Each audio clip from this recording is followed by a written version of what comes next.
días. Vamos a conversar ahora sobre comunicación bucosinusal y que es pues una de las complicaciones más frecuentes en odontología.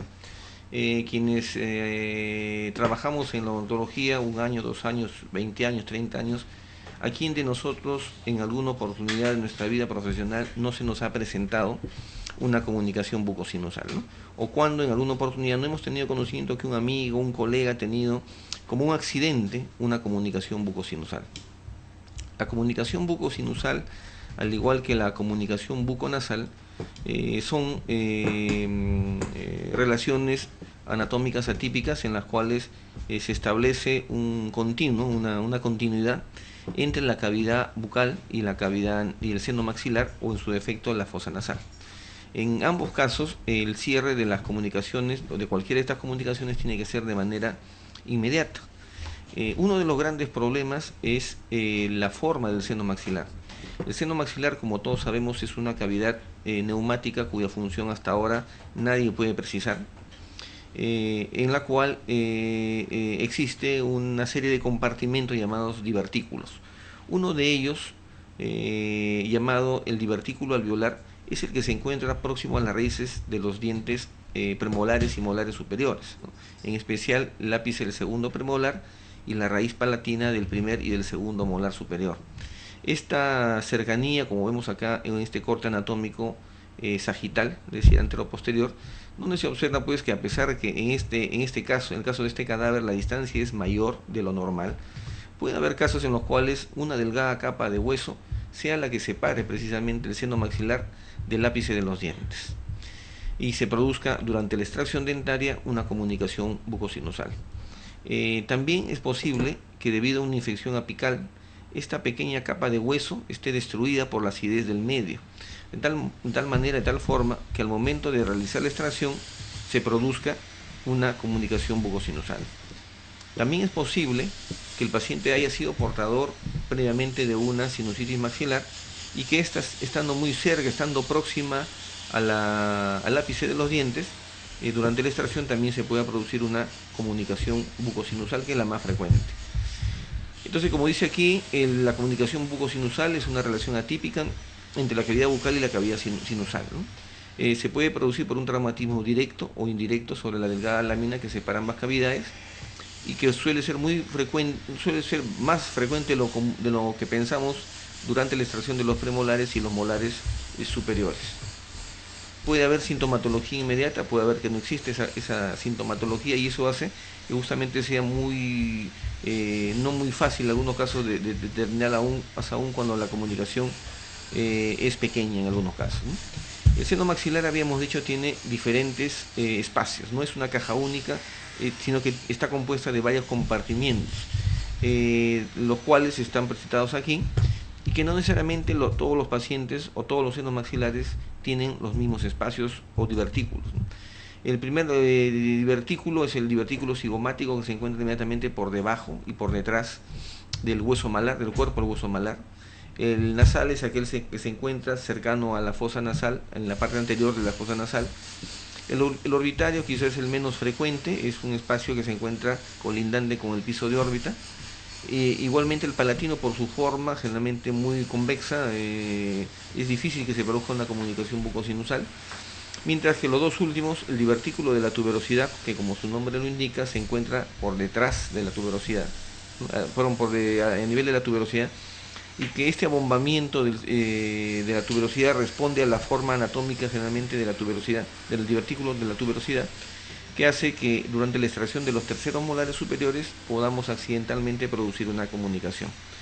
Y el divertículo alveolar, que es el más conocido, el más popular, el más famoso, que se encuentra adyacente al ápice de los premolares y molares superiores. Aquí una descripción anatómica en la cual se habla de la relación de los premolares y los molares superiores con relación a la contigüidad, ¿no?, a la cercanía con el seno maxilar. Lo cierto es que ambos senos maxilares, aún en una misma persona, son diferentes. No existen dos senos maxilares derecho e izquierdo iguales, por lo tanto una panorámica no puede darnos indicio de la forma de un lado, del otro lado del seno maxilar. Tampoco podemos usarlo como referencia, excepto para ver, para comparar la radiolucidez o radiopacidad cuando existe algún indicio que exista algún tipo de infección o algún tipo de inflamación crónica en el seno maxilar. El divertículo alveolar, como hemos dicho, no se encuentra en la zona anterior, ¿no? Se encuentra más bien en la zona posterior. En este caso vemos bueno, este es como diagnóstico diferencial, vemos la fosa nasal. Esto no es el seno maxilar, estamos hablando de un canino, y es más bien en la zona posterior, como vemos aquí, tanto en el lado derecho como izquierdo, sobre todo en el izquierdo, donde el divertículo alveolar está muy marcado, y el divertículo alveolar, el divertículo de la tuberosidad también, ¿no? Es un seno maxilar que en este caso se encuentra bastante cercano al reborde alveolar, como consecuencia de una reabsorción después de una exodoncia.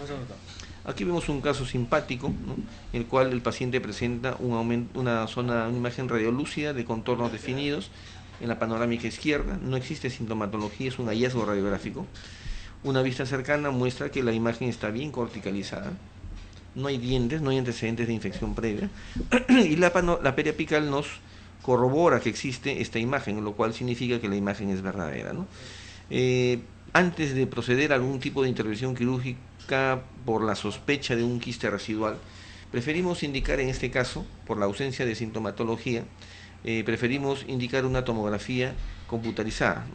Aquí vemos en la vista axial, en el corte axial, dos compartimientos en el lado derecho y dos en el izquierdo en este nivel de corte, debido a la existencia pues de un tabique que separa ambos divertículos, en este caso el divertículo anterior que se encuentra arriba, que es el divertículo alveolar, y el divertículo inferior, que en este caso corresponde a la parte posterior de la zona de la tuberosidad. Y en la vista inferior vemos un corte panorámico en el cual se observa un espacio que precisamente el que corresponde a la imagen radiolúcida de contornos definidos que vimos anteriormente en la periapical y en la panorámica. Pero sorpresa, cuando los cortes tomográficos van más atrás, comenzamos a ver que este espacio tiene comunicación a través de un infundíbulo con el seno maxilar. Entonces retrocedemos a la vista anterior, vemos también la misma imagen, pero cuando vamos a un corte posterior corroboramos o comprobamos que en este caso la lesión que observamos originalmente en la panorámica, volvemos a repetir, ahí está, la imagen que vemos aquí en la panorámica no corresponde a un quiste residual, sino más bien corresponde a un divertículo alveolar, ¿no?, que ha sido identificado plenamente por la tomografía computarizada. Entonces podemos cometer errores, ¿no?, debido simplemente a que actuamos de manera rutinaria y no vamos un poco más allá en el diagnóstico. Entonces, vistas diferentes, en este caso un corte coronal. Aquí el puntero está señalando, el cursor está señalando la fosa nasal. Aquí en este lado, hacia el lado extremo, una imagen de poca densidad, ¿no?, que corresponde al seno maxilar, y aquí el divertículo que aparece en un corte anterior, que conforme lo vamos haciendo más posterior, como vemos aquí, vamos a observar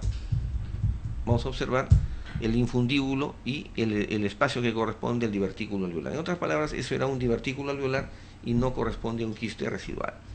Para verificar o comprobar durante la extracción o después de la extracción, en todo caso, que se ha producido una comunicación bucosinusal, seguimos utilizando como prueba clínica invalorable la prueba de Valsalva, ¿no?, que, como todos sabemos, consiste en tapar o taponar las dos fosas nasales del paciente y solicitar después que trate de sonarse a la nariz, ¿no?, de tal manera que el aire, de esta forma impulsado con la fuerza del sonado de la nariz, y al estar tapada la fosa nasal en su parte anterior, va a obligar a que el aire pase con fuerza a través del seno maxilar, y si hay una comunicación bucosinusal se note claramente en la boca, ¿no? Para ello, previamente, la prueba de Valsalva consiste en colocar o depositar un poco de solución salina o algún líquido en el alveolo que sospechamos tenga comunicación bucosinusal, y luego le hacemos esta prueba de Valsalva. Si aparecen burbujas o aparece un sonido similar al de una corneta, estamos hablando de una prueba de Valsalva positiva, es decir, hemos comprobado la presencia de una comunicación bucosinusal. Aquí también mencionamos la fistulografía como un método alternativo para verificar la comunicación bucosinusal, pero esto se hace más en medios hospitalarios con soluciones de contraste, y no recomendamos hacerlo esto en el consultorio privado o en el ámbito ambulatorio. Por ejemplo, aquí vemos una comunicación bucosinusal de un paciente al cual se le acaba de hacer una extracción de una molar superior. En la periapical no se observa claramente, aun cuando no ha sido bien tomada la placa, y se le está inyectando en la periapical inferior una solución de uromirón, en este caso, ¿no? Una sustancia iodada usada para contraste en radiografías de la pelvis renal, y que está permitiendo comprobar que hay una comunicación bucosinusal, ¿no? Es decir, todo el espacio que corresponde a al divertículo alveolar se ha llenado con solución de contraste. En este otro caso, también hay que tener cuidado de no realizarlo, a menos que esté en manos expertas. Colocamos un cono de gutapercha en la cavidad alveolar para comprobar que efectivamente se ha producido la comunicación bucosinusal. Y en este caso, la foto inferior, algo que nunca debemos de hacer, que lo hemos hecho porque en realidad había una comunicación demasiado grande. Caso contrario, no se debe hacer porque podemos agrandar innecesariamente la comunicación, ¿no? Aquí la legra se ha perdido por completo. Un corte histológico que muestra en este caso una reacción de un conejo, en el cual hemos realizado una penetración voluntaria, ¿no?, al seno maxilar para ver qué sucede con la mucosa del seno, que se repara pues en el término de una semana a 15 a 10 días aproximadamente, dejando un pequeño rastro de cicatrización después de haber hecho el curetaje. Aquí vemos un caso en el cual la radiografía de abajo a la izquierda, esta que está mal tomada, corresponde a una radiografía mal llamada de diagnóstico. Con esta radiografía el paciente recibió un tratamiento de extracción. En el momento de hacerse la extracción, la persona, la autora o el profesional que le hizo la extracción comprobó una comunicación bucosinusal. De todas maneras, tomó la radiografía que se ve arriba, ¿no?, inmediatamente para comprobar de que no había quedado ningún resto dentario, que efectivamente se está comprobando, y finalmente colocó un tapón de gasa al paciente y simplemente lo envió a su casa con la medicación antibiótica correspondiente. Al cabo de algunas horas la paciente se comunica por teléfono indicando que estaba drenando pus a través del alveolo, que había quedado después de la extracción. Luego de observar la radiografía después de algunos días y solicitar nuestra opinión, comprobamos que la radiografía que había sido tomada ese día muestra un divertículo del seno maxilar totalmente velado, totalmente opaco, lo cual demuestra que la sinusitis maxilar del paciente, por tanto la pus que estaba drenando a través del alveolo, era consecuencia de una sinusitis maxilar, pero que se había producido antes de la extracción dentaria, ¿no?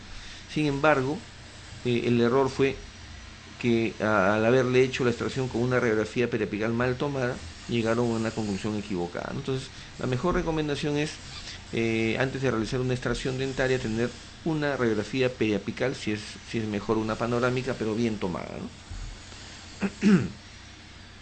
¿Qué hacemos cuando se produce la comunicación bucosinusal?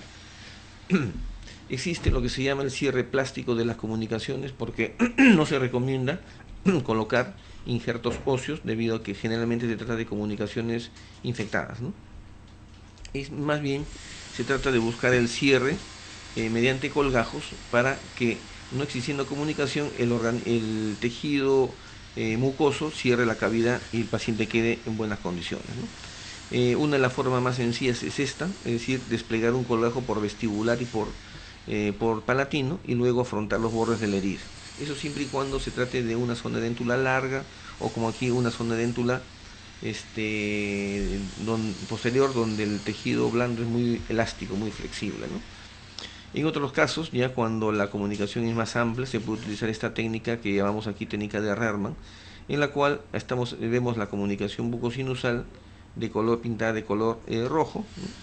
Y en este caso vemos el colgajo, la incisión que se está haciendo, en este caso para poder realizar el cierre plástico de la comunicación, ¿no? Este caso ha sido la fotografía, los gráficos han sido tomados de un texto. Uno es del libro de Kruger, uno de ellos, en el cual se muestra claramente la forma en que se hace la técnica de Rerman, ¿no? Aquí la técnica de Authausen, que es mucho más flexible, que es en la cual se toma un colgajo vestibular y se rota en ángulo de 90 grados. Una de las limitaciones de esta técnica de colgajo de Rerman es que se produce una fibrosis en la zona vestibular, o a veces el tejido blando es muy delgado y se necrosa cuando no está realizado con manos expertas. Otra situación es que el cirujano con poca experiencia pueda incidir, pueda hacer la incisión para el colgajo con demasiada profundidad, con demasiada fuerza, y se puede producir la lesión de los vasos que están subyacentes y producir pues un sangrado y una hemorragia que podría poner en riesgo la vida del paciente. Estas comunicaciones, esos cierres plásticos, se consolidan al cabo de 5 a 7 días, después de los cuales simple y llanamente no queda huella de lo que se hizo anteriormente. Otra técnica muy utilizada es el abordaje palatino, ¿no?, en el cual nosotros realizamos una incisión pediculada del lado del paladar, en este caso una incisión de espesor completo, ¿no? Es decir, levantamos un colgajo hasta el tejido conectivo y el periósteo inclusive que recubre el paladar. Debido a que por esta zona emerge el van palatino posterior, palatino anterior, que emerge por el agujero palatino posterior, este vaso sanguíneo, esta arteria palatina anterior, irriga la mitad del paladar. Debido a que la incisión y el colgajo incluyen todo el tejido blando, al momento de elevar el colgajo también estamos disecando la arteria, y que es aquella que justamente garantiza la viabilidad y la vitalidad del colgajo rotatorio en las próximas horas. Es decir, una vez que levantamos el colgajo, lo rotamos en ángulo recto, como vemos en la imagen de abajo, y cerramos la comunicación. El tejido del cual se desprendió el colgajo queda totalmente expuesto, a hueso expuesto, algunos días, en donde se va produciendo el cierre progresivo, el cierre diferido de esa cavidad, ¿no? De tal manera pues que una vez que hemos cerrado la comunicación, tendríamos como complicación dolor en el paladar, a veces sangrado, a veces un dolor insoportable el primer día, o poco soportable aún cuando el paciente tenga un manejo adecuado con analgésicos, ¿no? Eso debido a que la lengua pues inconscientemente, involuntariamente, está pasando sobre la herida decenas o centenas a veces de veces durante el día. Otras técnicas también utilizadas, aunque con menos frecuencia cuando las comunicaciones son pequeñas, es la técnica de Kazanjian y Shulhar, ¿no? Es de la década de los años 40, en la cual se establece, se hace una doble paralela, una doble incisión paralela, una por mesial de la comunicación bucosinusal y otra a 1 centímetro, centímetro y medio aproximadamente por delante de la primera. Esto lógicamente cuando existen zonas sedéntulas amplias. Se hace el colgajo y la disección por debajo como si fuese un puente, como un tubo, un colgajo tubular es en este caso, y luego el colgajo, en lugar de ser suturado de la zona donde se ha desprendido, se sutura hacia el lado distal, con lo cual automáticamente cerramos la comunicación bucosinusal. Tenemos entonces en realidad muchísimas técnicas de colgajo, en tanto en vestibular como por palatino. Cada uno decide qué técnica es la mejor, ¿no? Personalmente yo utilizo más el abordaje palatino, aunque el abordaje vestibular con colgajo pediculado, pero el colgajo vestibular también es bastante práctico, ¿no? Aquí vemos una variante que se llama el colgajo tipo puente con dos niveles de decolado, o sea, con 2 planos anatómicos, en la cual se realizan 2 incisiones de Newman, tanto a vestibular como a palatino. Hacia el lado palatino se hace una incisión relajante que permita el deslizamiento del colgajo palatino, y finalmente se hace el suturado de la cavidad, ¿no? Siempre y cuando ésta se encuentre en primera, en segunda premolar o se encuentre en primera molar, ¿no? Una vez decíamos que se ha dejado en el caso del colgajo palatino se ha dejado la cavidad expuesta, esto se va cerrando por cierre diferido hasta que se forme en pocos días una capa de fibrina. Esto es todavía una incisión, un colgajo recientemente realizado, y después vemos que después de algunos días se forma una capa de tejido amarillo que corresponde a la fibrina, que después se va a completar con el tejido conectivo que finalmente permite la formación de epitelio. Aquí vamos a ver un caso de una comunicación bucosinusal, aquí en el segundo cuadrante, después de la extracción de un primer molar superior. La panorámica muestra un caso de un paciente después de 2 años de haberse realizado la extracción. En este caso ya no se denomina la comunicación bucosinusal, sino fístula bucosinusal. El seno maxilar izquierdo está totalmente velado, lo cual se comprueba en esta radiografía de Waters, ¿no? La tomografía en corte axial nos muestra la hiperplasia de tejido en los contornos del seno maxilar izquierdo infectado, los cornetes están hipertróficos. y un corte coronal o frontal, coronal en este caso, es lo mismo. Este corte coronal nos muestra el seno maxilar que está relleno, casi repleto con secreción purulenta. Otros cortes axiales también nos muestran aquí, como señala el puntero, el divertículo nasal y hacia el lado derecho el divertículo cigomático debajo del cuerpo del cigoma, de la base del cigoma. Y este corte coronal, muy interesante, nos está mostrando el seno maxilar afectado y aquí se ve la comunicación bucosinusal original. Lógicamente esto ya es descuido, negligencia del paciente, que después de muchos años todavía no se decide a hacerse la operación y para que le cierren la comunicación. Este otro caso es más reciente, una comunicación bucosinusal después de la extracción de un primer molar. Aquí ya se colocó anestesia. La única sugerencia es que no pongan tanta anestesia cuando van a hacer un colgajo rotatorio, ¿no? Entonces se rocía de agua, de cloruro de sodio la cavidad, se le pide al paciente que se tape la nariz y se suene, o intente sonarse, y aparecen las burbujas que constituyen la prueba de Valsalva positivo, ¿no? Este es el mismo caso, esta foto anterior se tomada con espejo, está en el lado derecho, comprobamos que la comunicación es amplia y estamos confeccionando un colgajo rotatorio del paladar, ¿no? El cual debe caer pasivamente sobre la cavidad, como en este caso, para realizar el suturado, ¿no? Nuevamente la foto con un espejo que nos muestra el colgajo que ha sido girado, rotado hacia el lado patológico, donde está la comunicación, y el resto que va a cerrar espontáneamente después de algunos días, ¿no? En este caso vemos otro paciente, ¿no? También sí, con una comunicación bucosinusal que ha sido cerrada mediante un abordaje palatino. Después de 2 semanas aproximadamente vemos que la cavidad ha cerrado por completo. Por vestibular también vemos que no existe comunicación. Aquí vemos un caso en el cual no solo ha ocurrido una comunicación bucosinusal, sino también una penetración accidental de una raíz en el seno maxilar.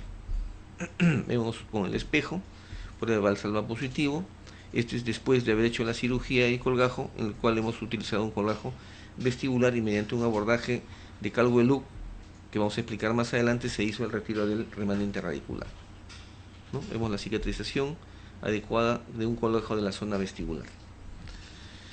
Acá vemos otro caso muy parecido, acá está la raíz dentro del seno maxilar. Aquí vemos, esta es una comunicación bucosinusal en una radiografía panorámica que no está muy clara. Y aquí observamos que los senos maxilares ambos se encuentran ligeramente velados producto de una sinusitis bilateral, ¿no? Sin embargo, en este caso en el lado derecho, la cavidad, además de estar infectada, es sumamente pequeña, que se ve la comunicación bucosinusal. En otro corte, el seno maxilar izquierdo, que está bastante pequeño, el derecho está totalmente cerrado y además está infectado, ¿no? Acá vemos otro corte, en este caso un corte o reconstrucción coronal, donde se observa la comunicación bucosinusal, ¿no? Otro corte también, donde la flecha nos está indicando el lugar exacto de la comunicación bucosinusal.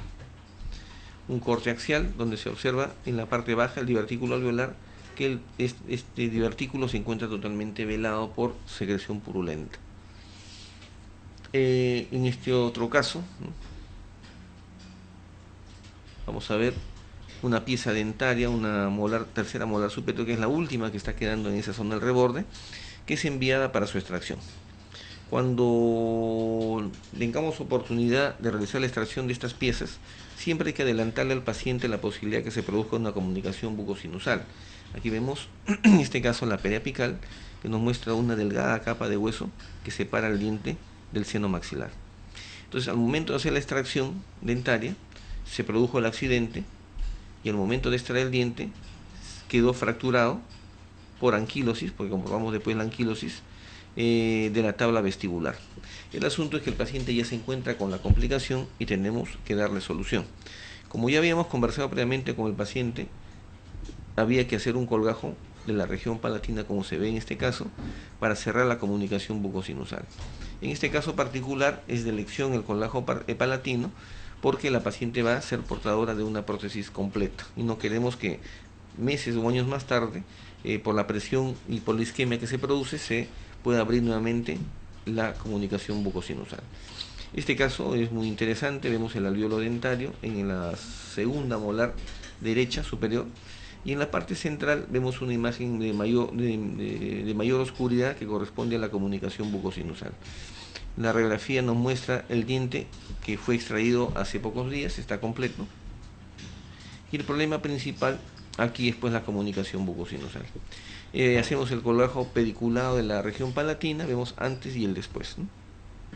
Y esperamos los días necesarios para ir viendo la evolución de este caso. A los 2 días el coágulo ya está perfectamente conformado. Al cabo de 7 días ya se va rellenando con tejido conectivo y después se produce el cierre completo de la cavidad. Entonces hasta aquí los casos de comunicación bucosinusal exclusivas, ¿no?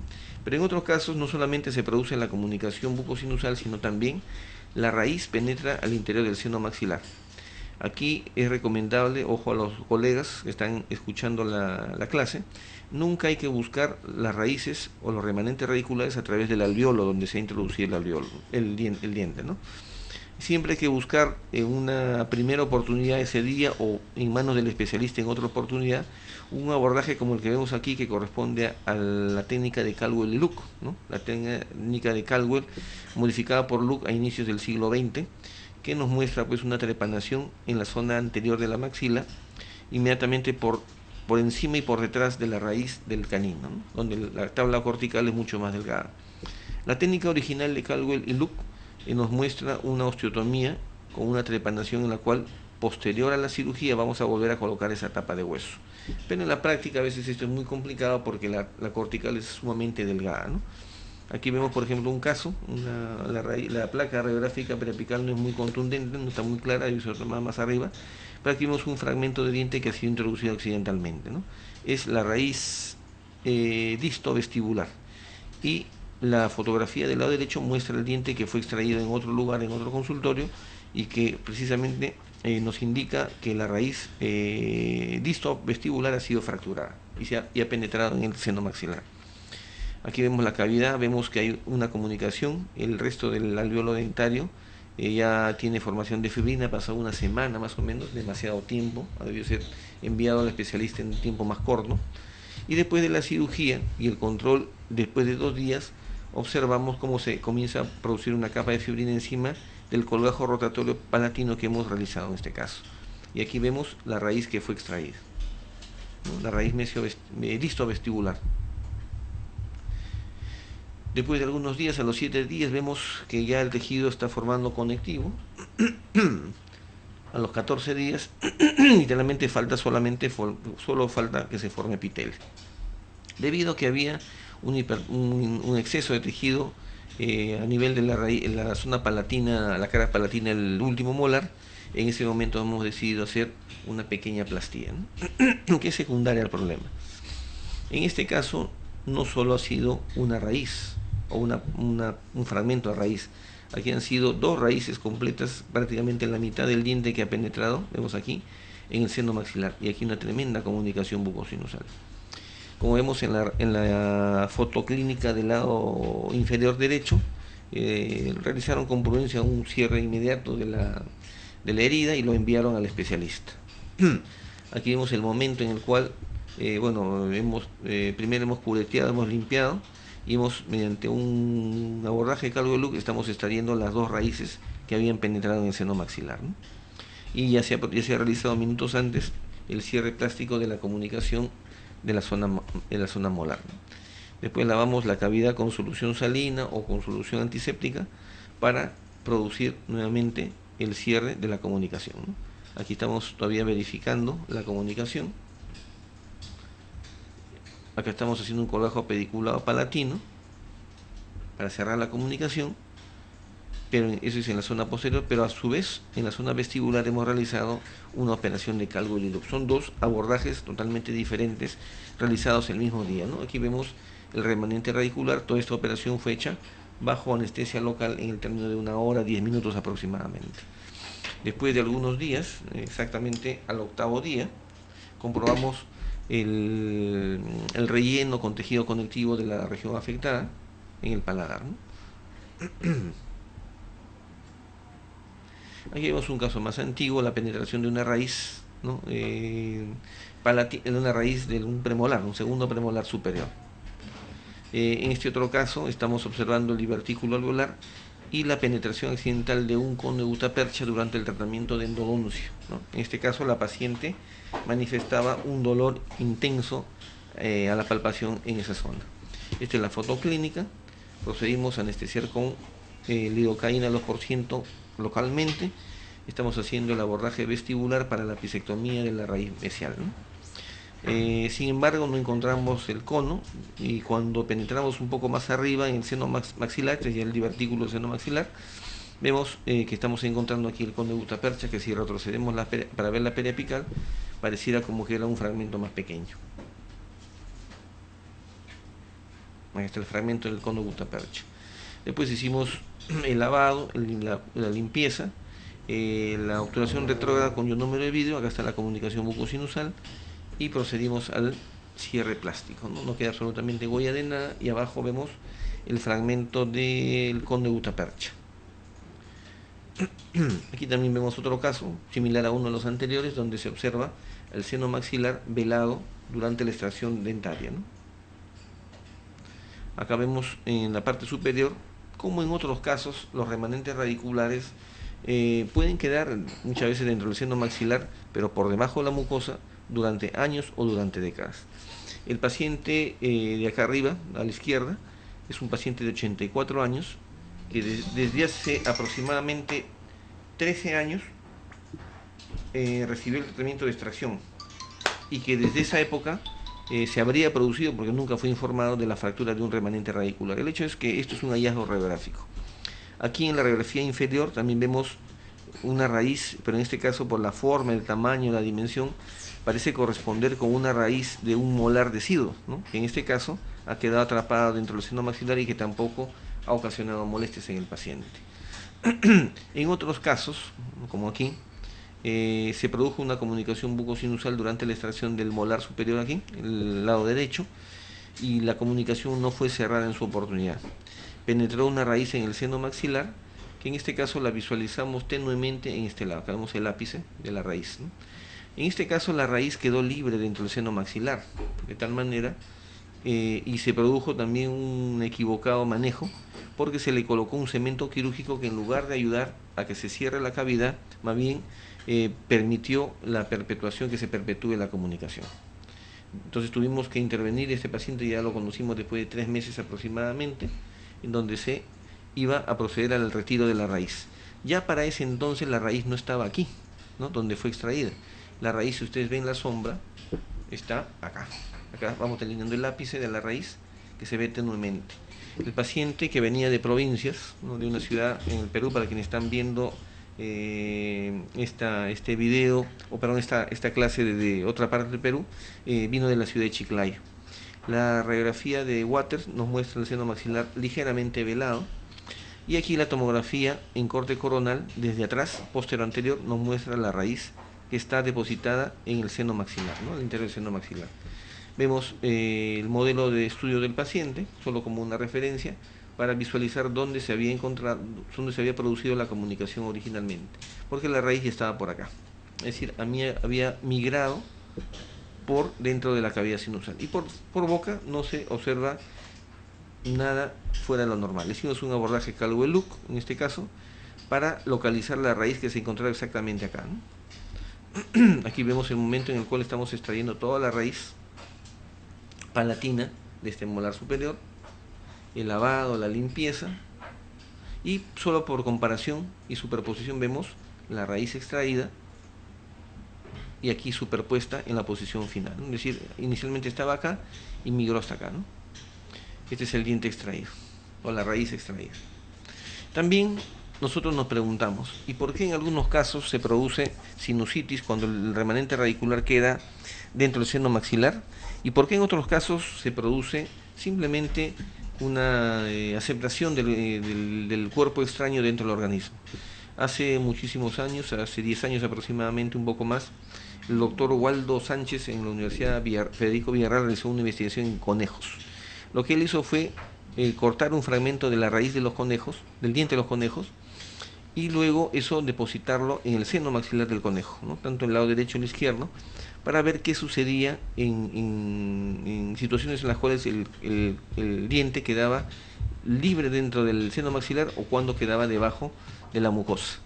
En este caso, arriba al lado derecho vemos un remanente radicular, el remanente en la maxila del conejo, el seno maxilar del conejo, en el cual se observa una cápsula de tejido fibroso que lo envuelve, es decir, ha sido incluido o aceptado como un cuerpo extraño. En este otro caso vemos que el remanente radicular no solamente ha quedado fijo dentro del tejido, o sea, no se ha expulsado, no ha producido sintomatología, sino que además, ¿no? Se ha adherido el fragmento dentario al tejido óseo. Entonces, eso podría ocurrir en muchos casos en los cuales el diente es aceptado dentro del organismo y no produce ningún tipo de signos o síntomas, ¿no? Acá vemos otro remanente radicular en el seno maxilar. La patología no es tan rara, en todo caso. Este es otro caso en el cual también hay un remanente radicular dentro del seno maxilar, ¿no? Y aquí esto ya no es un remanente, estamos en tiempo de tecnología, ¿no? Tiempo de implantes, y un equivocado diagnóstico hizo que en una paciente portadora de una sinusitis maxilar le colocaran implantes, lo que de por sí ya no está indicado. Además, utilizaron unos implantes marca Bicon, ¿no? Tipo Bicon, que son muy buenos, pero que requieren para su colocación de un hueso con soporte necesario, sobre todo en el piso del seno maxilar. Son implantes que no se colocan por atornillamiento, sino se colocan por presión. Entonces, frente a un hueso debilitado, un hueso que está parcialmente destruido por la infección sinusal, fue fácil que al momento de hacer una pequeña presión, el íntegro del implante penetrara en el seno maxilar y exacerbara el cuadro de sinusitis maxilar. Entonces, previa medicación antibiótica, como vemos aquí, se hizo un abordaje de tipo Calvo-Luz con anestesia local para tratar de retirar mediante el aspirador el implante, cosa que no se pudo. Tuvimos que curetear y lavar, y hasta que después de algunos minutos logramos identificar y localizar para su extracción el implante, que aquí lo vemos en la diapositiva, ¿no? Acá está el implante pequeño, un implante corto de 8 milímetros aproximadamente, y luego el lavado, el curetaje del seno maxilar, porque estamos aquí hablando ya de una sinusitis maxilar, ¿no? Se realizó entonces un cierre de la comunicación y aprovechamos para extender el coleojo palatino, que era muy elástico, y hacer el cierre plástico también de la comunicación bucosinusal en esa misma fecha. Y también otros cuerpos extraños, como en este caso un fragmento de bala en el seno maxilar, que generalmente se ve en la balanza si vale la pena no extraerlo, porque también pueden ser aceptados como cuerpos extraños. Aquí vemos unos fragmentos de metal también, de metralla, y aquí una radiografía de perfil donde se ven los fragmentos metálicos, ¿no? En otros casos, solo como diagnóstico diferencial, ¿no? Las comunicaciones bucosinusales pueden ser originadas por una infección sinusal, ¿no? En este caso se habla de una nasosinusitis. Generalmente se produce por una rinitis crónica, una desviación de tabique, cornetes hipertróficos o cualquier patología incluida o considerada dentro de las enfermedades nasales obstructivas crónicas. Esto va a producir a largo plazo la obstrucción del infundíbulum, que comunica el seno maxilar con la fosa nasal, y producir un estancamiento del drenaje natural del moco del seno maxilar a la fosa nasal, con lo cual el líquido estancado va a ser un caldo de cultivo para la infección, ¿no? Aquí vemos en este caso un quiste de retención mucoso. Aquí en este otro caso vemos también un tremendo quiste de retención mucoso, que estamos delimitándolo con el cursor del mouse. Aquí vemos, si ustedes se dan cuenta, otro quiste de retención mucoso en el ápice de los molares, y que puede ser confundido, ¿no?